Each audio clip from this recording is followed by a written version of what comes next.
Hello everybody, this is Robert. Just going to do a brief video about how I go through the initial parts of removing the pins, taking apart the razor, and getting ready for a rescale. So Eric wanted something a little different on the design than the original. This is actually Eric, the Cajun Blades razor. And I'm going through the steps of how I go about making the new one for him. He wanted a transparent or translucent, whatever you want to call it, horn, blonde horn. And so here I'm going through my process of getting ready to make it. So first I want to make sure that the shape works with the razor by drawing it on paper, and then getting the radiuses that fit, make sure that the heel is not going to be sticking out. The nice thing about this style of razor, the heel is actually narrower than the toe, so you can get away with a lot less radius. It can be a smaller radius. It's kind of how the old style Wade & Butchers had or would do for some of them, especially the wedges. But this is a pretty thin grind, and really fine, delicate feeling razor. I was surprised. I was expecting it to be a heavier, bulkier thing, but it was pretty light and very crisp edge when shaving with it. So I just go through and I want to make sure everything's laid out properly. I have the right amount of space, and then make sure I have my mark centered so I know exactly where it's going to be.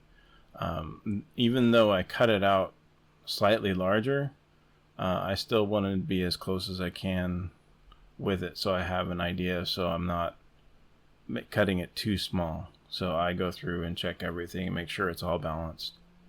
So here you can see the horn. It's pretty stuff. Usually it's a little bit thicker, but this one was kind of thin, so there was only so much to work with this, and it all worked out. And then one thing about doing the tracing is when you're starting to cut out, it's not always easy to see with it because you got the glare and stuff. So right there it showed that I gave a little bit extra, so I wasn't going to be sneaking up on that line, that I had some more to go. And since I don't have a scroll saw, I do all my cutting by hand. It works. I wish it was as fast as it is with this sped up, but it's not. It takes some time, but it is what it is. There's something about being able to do things by hand, though, is you start getting, the more you do it, the better you get. So for this is kind of, I guess you can call it kind of sloppy, because I'm not getting right up to the line. But if you're doing inlay work and you're really trying to cut it close to that line, this is probably the best practice for that, so you can get used to being consistent and getting better close up to the line. But that doesn't really matter with these. So to make sure I keep them both the same size on both sides, symmetrical, I use a double-sided tape to make it easier, so I can do it all, glue it together, so it's not moving around so much. It still does, but you can keep it together for the most part. And this is just a two-sided Japanese rasp. One is aggressive and the other one's a little bit less so. But it does really nice for removing quite a bit of material. It's not like sticking on a belt sander or whatever, and you can just chew through it. It's a lot more controlled. That's kind of why I like it. And these are the shape. This is a shape radius block I made for this kind of work, as well as for repairing razors and redoing the profile. And so this is just me cleaning up the ends, getting them the shape I want it. And this is still in the rough stages. So work on the heel and work on the other side.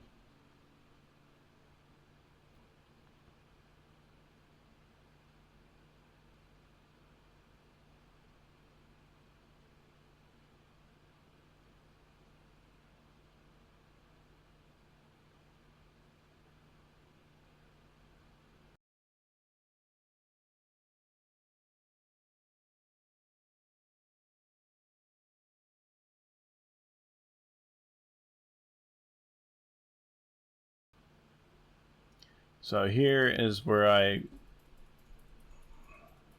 really narrow it down to what I want.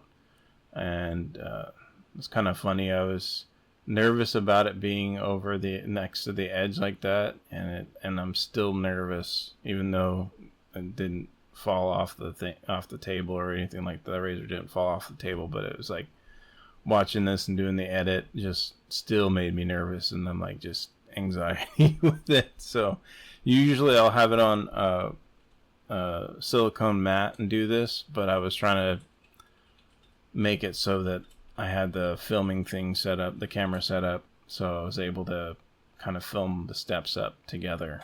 But so here I set the gauge for making sure it's consistent, because what I do with this, I do the wedge built in. So right here I'm cutting down to that line I just scored with those I guess you can call them calipers. And then from that line, I use the file to get down to that level of the mark, and then proceed through the whole thing. So here, I'm working on the wedge, so I'm getting that angle. So it's built in, so when they meet up, they have that wedge shape, and they're the same distance from each other. And so this is just a rough shaping of it, and then I refine it so it's nice and smooth, but it's got the angle built in.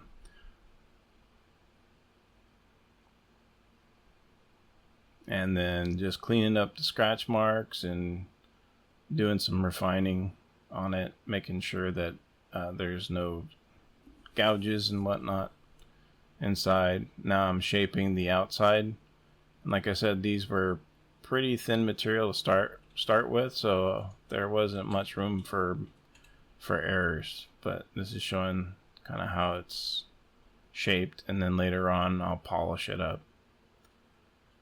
So here is the images of its final stages with it put together and pinned and polished up and ready for honing and sending it back to Eric. So thanks for watching. You guys have a good one.